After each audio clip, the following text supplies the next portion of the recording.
नमस्कार दोस्तों, स्वागत है आपका हमारे YouTube चैनल पे। दोस्तों आज हम आप लोगों के लिए आवर्त सारणी के टॉप 35 क्वेश्चन लेके आए हैं जो आपके एग्ज़ाम पॉइंट ऑफ व्यू से वेरी इंपॉर्टेंट होंगे। दोस्तों इसकी जस्ट पिछली वाले क्लास में हमने साइंस क्लास 1 का वीडियो है, उसमें हमने आपको 1 से लेकर के 35 तक के आवर्त सारणी के टॉप 35 क्वेश्चन बताए थे। तो जस्ट उसी का दूसरा वीडियो है जिसमें हम आपको इसमें भी 35 क्वेश्चन ही बताएंगे जो कि आवर्त सारणी के टॉप क्वेश्चन होंगे। तो आइए स्टार्ट करते हैं वीडियो को। क्वेश्चन नंबर 36, आधुनिक आवर्त सारणी के 5वें आवर्त में कितने तत्व हैं? आधुनिक आवर्त सारणी के 5वें आवर्त में कितने तत्व हैं? तो कितने तत्व हैं दोस्तों? 18 हैं। दोस्तों हम आप लोगों को बता देते हैं, आवर्त सारणी तो आप लोगों ने देखा ही होगा। तो जो इस तरीके के इस तरफ जाते हैं, माने बाएं से दाएं जब जाते हैं तो उसे हम आवर्त कहते हैं, और जो ऊपर से नीचे आते हैं दोस्तों उसे हम ग्रुप कहते हैं। ठीक है, ऊपर से नीचे जो होता है उसे ग्रुप कहते हैं। तो वही पूछ रहा है कि हमारा जो 5वां आवर्त है उसमें कितने तत्व हैं? तो 5वें आवर्त में हमारा कितने हैं? 18 तत्व हैं। आधुनिक आवर्त सारणी के 17वें वर्ग को क्या कहा जाता है? दोस्तों 17वें वर्ग को क्या कहा जाता है? आधुनिक आवर्त सारणी के 17वें वर्ग को क्या कहा जाता है? तो जो 17वां ग्रुप होता है उस 18वें ग्रुप को दोस्तों एक्री गैस कहते हैं, एक्री गैस है।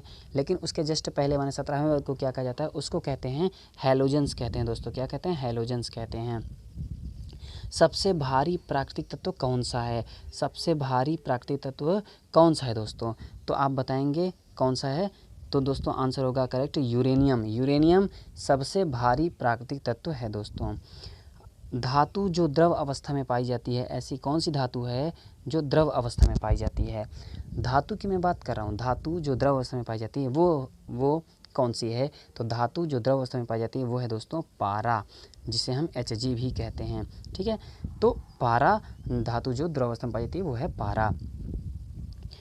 नेक्स्ट क्वेश्चन, अधातु जो द्रव अवस्था में पाई जाती है, अधातु जो द्रव अवस्था में पाई जाती है। अभी तक मैं धातु की बात कर रहा था, ऐसी कौन सी धातु है जो द्रव अवस्था में पाई जाती है? तो आपने बताया था पारा। ठीक है, अब मैं अधातु की बात कर रहा हूँ। अधातु जो द्रव अवस्था में पाई जाती है वो कौन सी है? तो वो आंसर होगा दोस्तों ब्रोमीन। आपका ब्रोमीन जो है वो अधातु है और द्रव अवस्था में पाई जाती है।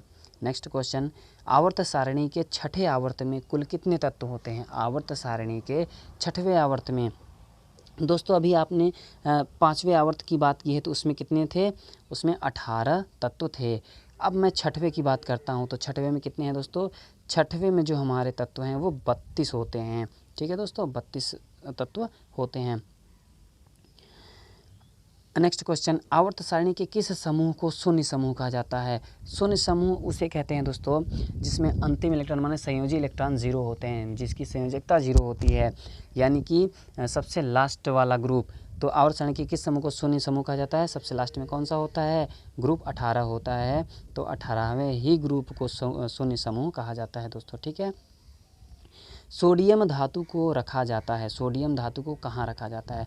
तो दोस्तों आप सभी को पता होगा सोडियम धातु को केरोसिन में रखा जाता है, जिससे वो क्रियाशील ऑक्सीजन से क्रिया नहीं कर पाता, इसे केरोसिन में रखा जाता है। चाकू से काटी जा सकने वाली धातु कौन सी है? ऐसी कौन सी धातु है जो चाकू से काटी जा सकती है? सोडियम, पोटेशियम या लिथियम या उपयुक्त सभी? तो दोस्तों सोडियम को भी चाकू से काटा जा सकता है, लिथियम को भी काटा जा सकता है और पोटेशियम को भी काटा जा सकता है। तो आपका आंसर होगा उपयुक्त तीनों को ही हम चाकू से काट सकते हैं। नेक्स्ट क्वेश्चन, किस अधातु में धातुई चमक पाई जाती है? दोस्तों क्वेश्चन को ध्यान से देखिएगा, किस अधातु में धातुई चमक पाई जाती है? मैं अधातु की बात कर रहा हूँ। तो किस अधातु में धातुई चमक पाई जाती है? तो अधातु कौन सी है? वो है आयोडीन। आयोडीन जो है वो अधातु है। ब्रोमीन भी है दोस्तों, अधातु है, लेकिन क्या है वो द्रव अवस्था में पाई जाती है। लेकिन द्रव अवस्था में पाई जाती है उसमें चमक नहीं होती, लेकिन अधातु में धातुई चमक पाई जाती है आयोडीन। आपको देखते हैं ना दोस्तों, आयोडीन जो होता है वो काफ़ी चमकता रहता है। आवर्त सारणी में किस तत्व की उच्चतम इलेक्ट्रॉन बंधुता होती है? किस तत्व की उच्चतम इलेक्ट्रॉन बंधुता होती है? जो सबसे ज़्यादा इलेक्ट्रॉन बंधुता क्लोरीन की होती है दोस्तों। किसकी होती है? क्लोरीन की। आवर्त सारणी के तीसरे और चौथे समूह का सामान्य गुणधर्म क्या है? जो आवर्त सारणी का तीसरा और चौथा समूह है उसका गुणधर्म क्या है, क्षारीय और अम्लीय प्रकृति के होते हैं। वो क्या होते हैं, तीसरा और चौथा कैसा होता है, वो अम्लीय और क्षारीय प्रकृति के होते हैं। न्यूलैंड के समय ज्ञात तत्वों की संख्या कितनी थी? तो न्यूलैंड के समय ज्ञात तत्वों की संख्या कितनी थी दोस्तों? 24 है या 52 है, या ऑप्शन में दे रहा हूँ, तीसरा ऑप्शन 63 थी या फिर 56 थी दोस्तों, कौन था? न्यूलैंड के समय ज्ञात तत्वों की संख्या कितनी थी? तो सही आंसर होगा आपका 56 आंसर आपका सही होगा। न्यूलैंड के समय जो ज्ञात तत्वों की संख्या थी वो 56 थी दोस्तों। नेक्स्ट क्वेश्चन दोस्तों, अगला क्वेश्चन है, आवर्त सारणी में क्षैतिज कतारों को क्या कहा जाता है? जो क्षैतिज कतारें होती हैं, जैसे इस प्रकार की कतारें दोस्तों, इस प्रकार की कतारें को क्या कहा जाता है? तो इस प्रकार की जो कतारें होती हैं उसे आवर्त कहते हैं दोस्तों। क्या कहते हैं? आवर्त कहते हैं। आवर्त सारणी में ऊर्ध्वाधर कतार को क्या कहा जाता है? दोस्तों ऊर्ध्वाधर जो कतारें होती हैं, खड़ी खड़ी जो कतारें होती हैं इस टाइप की, उसे क्या कहते हैं? उसे कहते हैं दोस्तों वर्ग कहते हैं। और क्षैतिज वाली को कतार कहते हैं दोस्तों, और क्षैतिज वाले को आवर्त कहते हैं और खड़ी वाली को वर्ग कहते हैं, जिसे ग्रुप कहते हैं। मेंडेलीव के समय ज्ञात तत्वों की संख्या कितनी थी? दोस्तों आपको ये क्वेश्चन, इसके पहले का क्वेश्चन था न्यूलैंड्स के समय ज्ञात तत्वों की संख्या कितनी थी, तो उसका आंसर था 56। लेकिन मेंडेलीव के समय जो ज्ञात तत्वों की संख्या है वो है 63। मेंडेलीव के समय ज्ञात तत्वों की संख्या 63 थी, और अगर पूछे कि न्यूलैंड्स के समय ज्ञात तत्वों की संख्या कितनी थी तो आप बताएंगे 63। ठीक है दोस्तों, कंफ्यूज मत होइएगा। अगला क्वेश्चन, अक्रिय गैस हीलियम किस ब्लॉक का सदस्य है? तो हीलियम किस ब्लॉक का सदस्य है दोस्तों?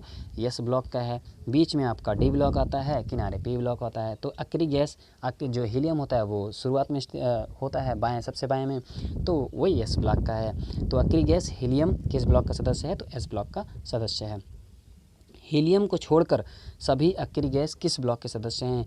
हीलियम को छोड़कर जितने अक्रिय गैस हैं दोस्तों वो किस में हैं? पी ब्लॉक के हैं, क्योंकि पी ब्लॉक लास्ट में होता है, माने सबसे दाएं में होता है, और एस ब्लॉक सबसे बाएं में होता है, और पी ब्लॉक हमारा बीच में होता है, डी ब्लॉक हमारा बीच में होता है। तो अक्रिय गैस माने 18वां ग्रुप सबसे लास्ट में, तो पी ब्लॉक का सदस्य होगा। ठीक है, अगला क्वेश्चन, आवर्त सारणी की किसी आवर्त में बाएं से दाएं जाने पर परमाणु के आकार में क्या परिवर्तन होता है? दोस्तों इंपॉर्टेंट क्वेश्चन है। आवर्त सारणी के किसी आवर्त में बाएं से दाएं, आवर्त है माने आवर्त का मतलब ये होता है, ये वाली लाइन, आवर्त में बाएं से दाएं जाने पर परमाणु के आकार में क्या परिवर्तन होता है? तो दोस्तों अब आवर्त में अगर बाएं से दाएं जाएंगे तो आपका जो परमाणु का आकार होता है वो दोस्तों घटता है, हमेशा याद रखना, वो घटता है। नेक्स्ट क्वेश्चन, आवर्त सारणी के किसी वर्ग में ऊपर से नीचे जाने पर परमाणु के आकार में क्या परिवर्तन होता है? अभी तक हमने आवर्त की बात की, अब मैं वर्ग की बात कर रहा हूँ। वर्ग में ऊपर से नीचे आएंगे तो परमाणु के आकार में क्या होता है दोस्तों? अगर वर्ग में आप ऊपर से नीचे आएंगे तो आपका परमाणु आकार हमेशा क्या होता है दोस्तों? बढ़ता है, याद रखना है, हमेशा बढ़ता है। अक्रिय गैसों की संख्या कितनी होती है? तो दोस्तों अक्रिय गैसों की संख्या कितनी होती है? अक्रिय गैस हमारे 6 होते हैं। ठीक है, अक्रिय गैसों की संयोजकता कितनी होती है दोस्तों? ये इंपॉर्टेंट क्वेश्चन है। अक्रिय गैसों की संयोजकता, दोस्तों अक्रिय गैसों की संयोजकता हमेशा 0 होती है, क्योंकि इनका पूरा इलेक्ट्रॉन भर जाते हैं। तो अक्रिय गैसों की संयोजकता कितनी हो गई? 0 हो गई।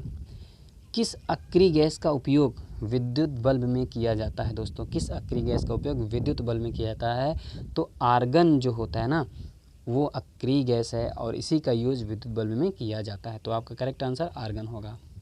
किसी तत्व के परमाणु के अंतिम कक्षा में उपस्थित इलेक्ट्रॉन संख्या क्या कहलाती है?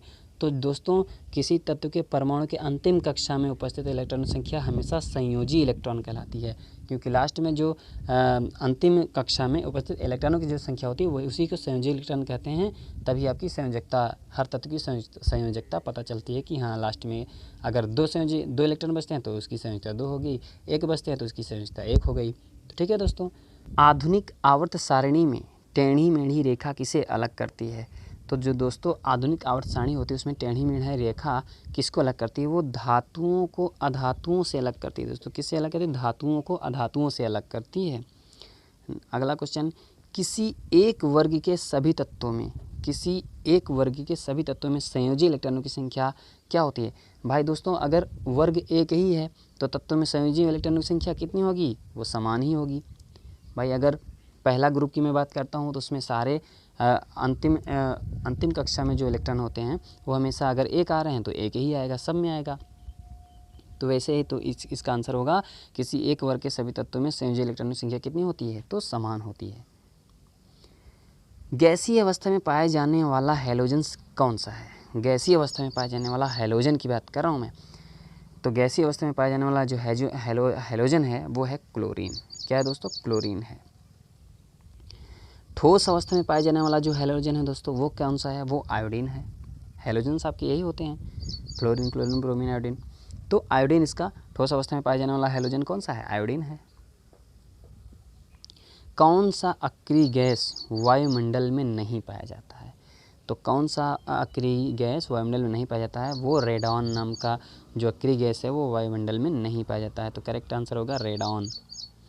वायुमंडल में सर्वाधिक मात्रा में पाए जाने वाला अक्रिय गैस है, वायुमंडल में सर्वाधिक मात्रा में पाए जाने वाला जो अक्रिय गैस है वो कौन सा है दोस्तों? आर्गन है जो वायुमंडल में सर्वाधिक मात्रा में पाए जाने वाला अक्रिय गैस है। आर्गन की खोज किसने की है?